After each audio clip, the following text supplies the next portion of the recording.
Are you and your partner ready to kick budgeting planners and software to the curb and let your finances practically run themselves? Picture this: less money stress, more free time, and a crystal clear path to your big goals. Buying a home, saving for your kids' future, building wealth without a second thought. It sounds perfect, right? Well, before you flip that automation switch, there are a few crucial steps you need to check off first.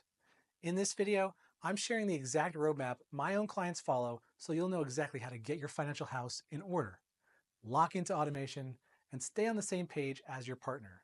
And be sure to stick around to the end for your free checklist you can start crossing off today. First thing is you gotta know exactly where your money's coming from. Are both you and your partner salaried? Do you get bonuses?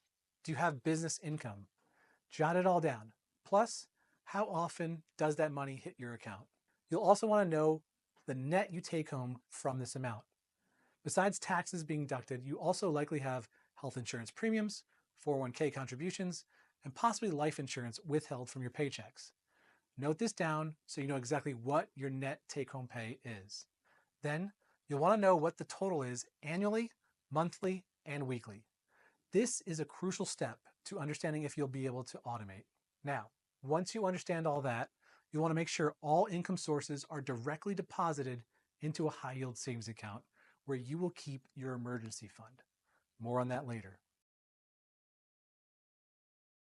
Next, you want to list out all those must-pay bills: mortgage, rent, utilities, insurance, and any subscriptions you can't live without. Perhaps your favorite streaming services like Netflix and Apple TV. We don't want to miss an episode of Severance now, do we? List the amount each item costs, but also pin down exactly when everything's due so you're not blindsided by a surprise payment. It's all about ensuring your core expenses are super predictable and easy to manage. These type of expenses are recurring, so we can set up auto payment from either vendor's website or through our bank's bill pay feature. Here's one of my favorite tips. You'll be separating your money into different accounts based on your goals. One local checking account for fixed expenses, high yield savings accounts for your emergency fund, sinking fund, and short-term goals, and taxable brokerage accounts for your short-term and long-term financial goals. Think of it like compartmentalizing your finances. When each dollar has a specific job, it actually works for you instead of disappearing into a giant miscellaneous pit each month.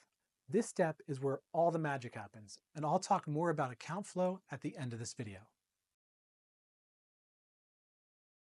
So you know how it is. You talk about buying a house someday or your dream vacation when we can afford it. But let's get specific. Do you want to buy a house in 2 years, start a college fund for the little ones, or maybe retire at 55?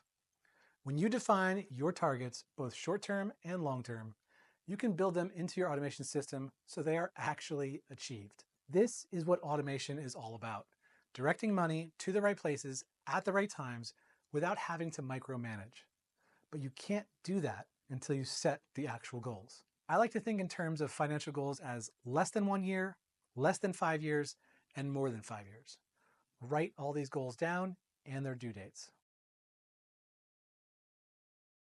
It's now time for a quick cleanup. Go through your bank and credit card statements and hunt down all those sneaky expenses. Maybe that random app you forgot to cancel, or the gym membership you never use.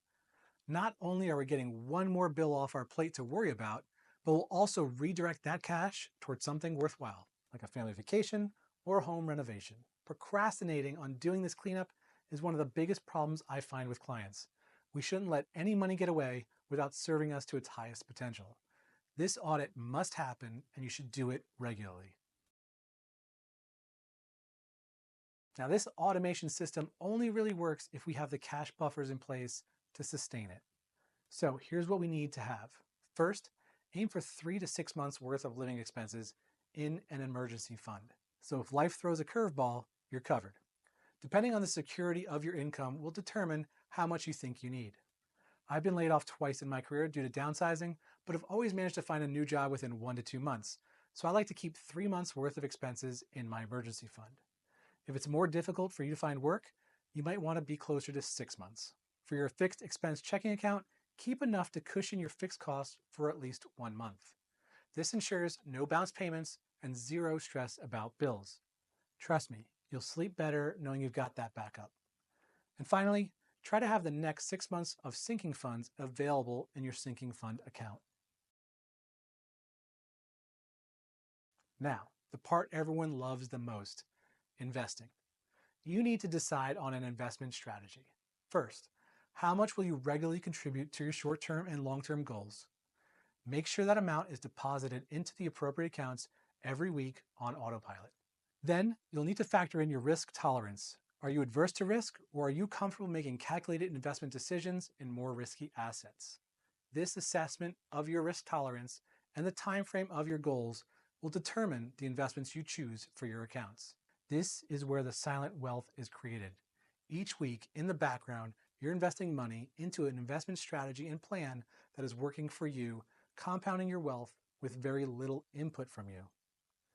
Revisit this investment plan twice a year, and you'll be a very happy couple. Finally, and arguably most important, communication. You and your partner should agree on the plan, how you'll spend, save, invest, and who's responsible for monitoring what. Setting up an amazing automated system means zilch if you two aren't aligned. So have that talk.